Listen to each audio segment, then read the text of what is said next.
হুমায়ুন আহমেদ বলেছিলেন, যে ভালোবাসায় না চাইতেই সব কিছু পাওয়া যায় সেই ভালোবাসায় তেমন কোনো আগ্রহই থাকে না। তিনি আরও বলেছিল, যাকে রাখতে চাইলাম সে থাকলো না, যে থাকতে চাইলো তাকেও আমি রাখলাম না।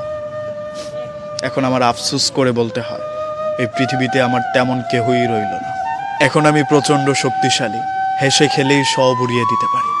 অথচ দেখো, তুমি আমাকে সেই কবে ছেড়ে গিয়েছ, কিন্তু তোমার দেয়া দুঃখগুলো ক্রমশই আমাকে পুড়ে ছারখার করে দিচ্ছে। জীবনের গল্প দিয়ে কাহিনী সাজানো গেলেও গল্পের কাহিনী দিয়ে আমাদের জীবন আমরা সাজাতে পারি না, এটা হয়ে ওঠে না। যে মানুষ প্রচণ্ড ভালোবাসে সে মানুষ তীব্র ঘৃণা করারও ক্ষমতা রাখে। আমাদের সম্পর্কটা সত্যিই সুন্দর ছিল, কিন্তু পূর্ণতা পেল না। আমাদের একজনের প্রতি আরেকজনের ভালোবাসার কোনো কমতি ছিল না, অথচ দেখো, আমাদের একজনের আরেকজনকে পাওয়াই হলো না। মানুষের প্রচণ্ড ভালোবাসাকে আমরা মাঝে মধ্যে মূল্যায়ন করতে চাই না, কিংবা করে হয়ে ওঠে না। আপনাকে একজন প্রচণ্ড পরিমাণের ভালোবাসে, তাকে ঘৃণা করে বসে থাকি, অথবা তার ভালোবাসাটাকে তাচ্ছিল্য করা হয়। কিংবা একজন মানুষ আমাকে রাখতে চাইলো, আমি থাকলাম না, অথবা যে আমার কাছে থাকতে চাইলো তাকেও আমি রাখলাম না। এন্ড অফ দ্য ডে আপনি দেখবেন আপনার কেউই রইল না।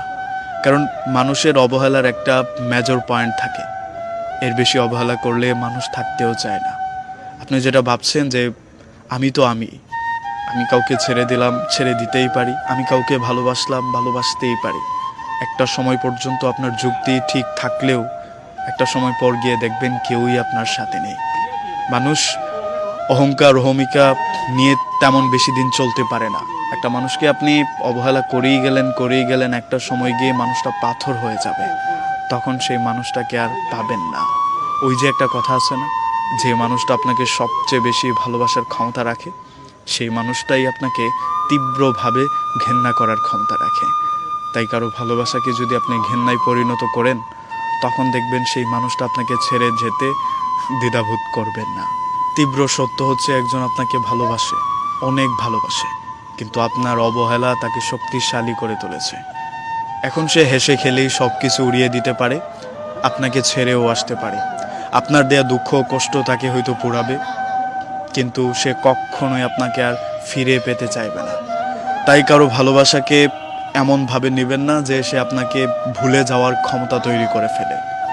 মানুষকে শাসন করা যায়, একটু দূরে রেখে অভিমান দেখানো যায়, কিন্তু আপনি যখন আপনার ইগো আর অহংকার নিয়ে বেঁচে থাকতে শিখে যাবেন, তখন ধীরে ধীরে মানুষ আপনাকে ছেড়ে চলে যাবে। একটা সময় গিয়ে আপনাকে পেতে ইচ্ছে হলেও আপনার এই ইগো আর অহংকারের কারণে আপনার কাছে ভিড়তে চাইবে না, কারণ এটা মানুষের স্বভাব।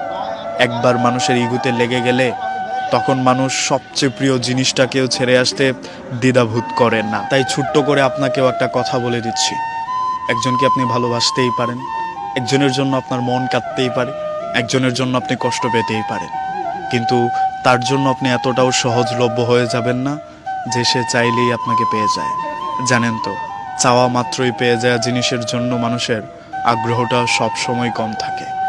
আর এইভাবে আপনি যখন অন্যের কাছে আপনার নিজের আগ্রহ হারিয়ে ফেলবেন, তখন দেখবেন মানুষ আপনাকে ছিচকে মানুষ মনে করবে, যে তাকে চাইলেই পাওয়া যায়। এই জায়গাটা থেকে নিজেকে বিরত রাখা খুব বেশি প্রয়োজন।